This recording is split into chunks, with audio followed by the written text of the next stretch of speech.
থেকে দুমিনিট কথা বলতে তারপর কয়েকবার শেষ করে দিব বিসমিল্লাহির রহমানির রহিম কিছু বলবো না আমি তো জানি না কি নিয়ে বসছেন আচ্ছা বলতে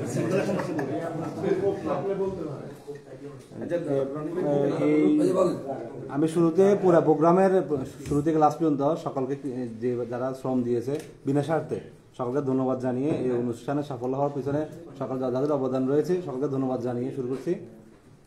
এই ব্যাচের শুরু থেকে ফেসবুক থেকে শুরু করে এবং প্রোগ্রাম শেষ পর্যন্ত আমি তিনটা জিনিস মানে আমার কাছে মূল পয়েন্ট মনে হয়েছে। এর মধ্যে একটা হচ্ছে যে আমাদের ব্যবহার, আমাদের হিংসা, আমাদের লোভ। আমি তিনটা জিনিসের পয়েন্ট জাস্টিফাই করছি। একটা হচ্ছে ব্যবহার, মানে আমরা ব্যবহারের ক্ষেত্রে এখানে যেহেতু বড় ভাই থেকে শুরু করে ছোটো ভাই পর্যন্ত আছে, ব্যবহার ক্ষেত্রে আমি অনেক বৈষম্য দেখছি, যেগুলো ফেসবুক গ্রুপের মধ্যে বলেন, আপনি কমেন্ট করার ক্ষেত্রে বলেন, বা স্ট্যাটাস দেওয়ার ক্ষেত্রে বলেন, বা রাগ দেখানোর ক্ষেত্রে বলেন, শব্দ চয়নের ক্ষেত্রে বলেন, কিছু রাগ আমরা দেখছি। এই ব্যবহারের কিছু বৈষম্য দেখছি। যে আমি অনুরোধ করব আমরা আগামীতে যে কোনো প্রোগ্রাম করার ক্ষেত্রে বা যে কোনো ইয়ার ক্ষেত্রে ফেসবুক পেজটা আমরা কন্টিনিউ করার ক্ষেত্রে আমাদের ব্যবহার ক্ষেত্রে আমরা একটু সচেতন হব।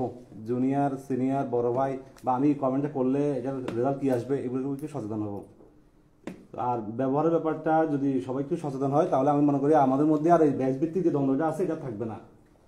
ব্যবহার আর হচ্ছে যে হিংসা, এখানেও ওই বিষয়টা চলে আসে। ব্যবহারের বিষয়টা, হিংসা যেমনটা হয়েছে, ওই ব্যাচ বেশি প্রাধান্য পাচ্ছে, আমরা কেউ নাই কেন, ওই ব্যাচটা বেশি প্রাধান্য পাচ্ছে, আমাদেরকে কোনো কাজে ডাকা হচ্ছে না কেন। কিন্তু আমি যা দেখছি এই কলেজটা যেহেতু 11-13 কেন্দ্রিক, এখানে যারা কাছে আছে এদেরকে বেশি ব্যবহার করা হয়েছে এবং এটাতে আমরা সফল হয়েছি। শ্রম বেশি দিচ্ছে, যার কারণে আমরা সফল হয়েছি। যদি আমরা বাইরে একটা ছেলেকে নিয়ে আসতাম তাহলে সে আসা যাওয়া তার কষ্ট হইতো। বাইরে 500 জন ছাড়া কেউ সময় দেয় না। তাহলে আমরা লাস্টে আসি দেখলাম যে সর্বশেষ যারা এই কলেজের আশেপাশে ছিল 11-13, তারাই সর্বোচ্চ সময়টা দিচ্ছে। তো এক্ষেত্রে হিংসা করে আসলে আমরা দিন শেষে কিছুই করতে পারবো না। আমি হিংসা করলে আসলে কোরআনের আয়াতের বলতে এটা ভুলে গেছে, এভাবে আছে যে মানে হিংসা করলে আমি আমার আমল নামা থেকে আমার আমল নষ্ট হবে, যে আর কিছুই হবে না। তো এই অনুষ্ঠানের ক্ষেত্রে আমরা দেখছি আসলে আমরা অনেকেই ছোট বলেন বড় বলেন মূল্যায়নের বিষয়টা যখন আসছে হিংসাটা আমাদের মধ্যে কাজ করছে। তো আমরা হিংসার ঊর্ধ্বে যাইয়া চেষ্টা করবো আগামীতে আমাদের প্রোগ্রাম সফল হওয়ার জন্য আমরা যতটুকু সম্ভব শ্রম দিব, চেষ্টা করবো যে আমরা হিংসাকে দূরে রাখবো। আরেকটা হচ্ছে লোভ। এখন আমি প্রথম অনুষ্ঠান শুরুর দিকে অনেকের কাছে এই কমেন্টটা পাইছি যে বিশাল এক প্রোগ্রাম, বিশাল এক বাজেট, বিশাল একটা অর্থ আত্মসাতের একটা চেষ্টা এখানে হবে। তো যারা দূরে ছিল, তারা সম্পৃক্ত ছিল না, তারা এই কমেন্টগুলো করে করে আসলে দিন শেষে কিছু করতে পারে না। আমাদের এই যে বললো যে একটু আগে 20 লক্ষ টাকার একটা খরচের, এটা যদি আমরা লোভ করতো তাহলে এই প্রোগ্রামটা সফল হতো না। আলহামদুলিল্লাহ যারা এখানে সম্পৃক্ত ছিল এবং কি প্রথম থেকে আমরা তাদেরকে নিয়ে যে কমিটি করা হয়েছে, বেশি বেশি যার যোগ্যতা অনুযায়ী তাকে ওই কাজে দেওয়া হয়েছে। যে অর্থে দক্ষ তাকে অর্থের কাজে দেওয়া হয়েছে, যে শৃঙ্খলা দক্ষ তাকে শৃঙ্খলা দায়িত্ব দেওয়া হয়েছে, যে পরিচালনা দক্ষ তাকে পরিচালনা দায়িত্ব দেওয়া হয়েছে। তো এই ক্ষেত্রে ওই যে লোভ যারা করছে তারা কিন্তু আলটিমেটলি অনুষ্ঠানের বাইরে চলে গেছে, আসতে পারে না বা অনুষ্ঠানে সুন্দর জায়গায় সেটা উপভোগ করতে পারে নাই। সুতরাং আমি সবাইকে বলবো আসলে বড় একটা বিষয় যে সবার সম্পৃক্ত না থাকলে কখনো শেষ করা সম্ভব না। লোভ করে আমার নিজের ব্যক্তিগত যে একটা চরিত্র আছে এটা নিজেকে ধ্বংস করা ছাড়া আর কোনো উপায় নেই। আলহামদুলিল্লাহ আমাদের জিয়া খুব দ্রুত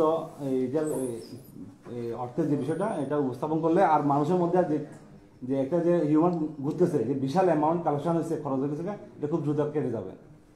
তো পরিশেষে আমি আর বেশি কিছু বলবো না। সকালের উত্তরোত্তর সাফল্য কামনা করছি আর সবার প্রতি দোয়া রইল যারা পরিশ্রম করছে।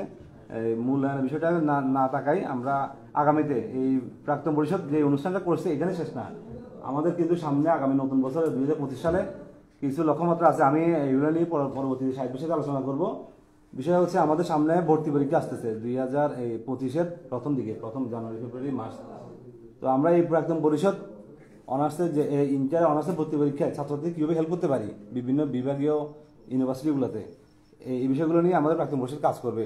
আমাদের যে ভাইটা ঢাকা ইউনিভার্সিটিতে আছে সে কীভাবে আমার এই কলেজের ছাত্রকে হেল্প করতে পারবে, যে রাজশাহী ইউনিভার্সিটি আছে যে ভর্তি হয়েছে আগে এই অনার্সের ভর্তি পরীক্ষায় তাকে হেল্প করতে পারবে, এই বিষয়গুলো নিয়ে আমরা একটা মানে উদ্যোগ নিব, চিন্তা করতেছি।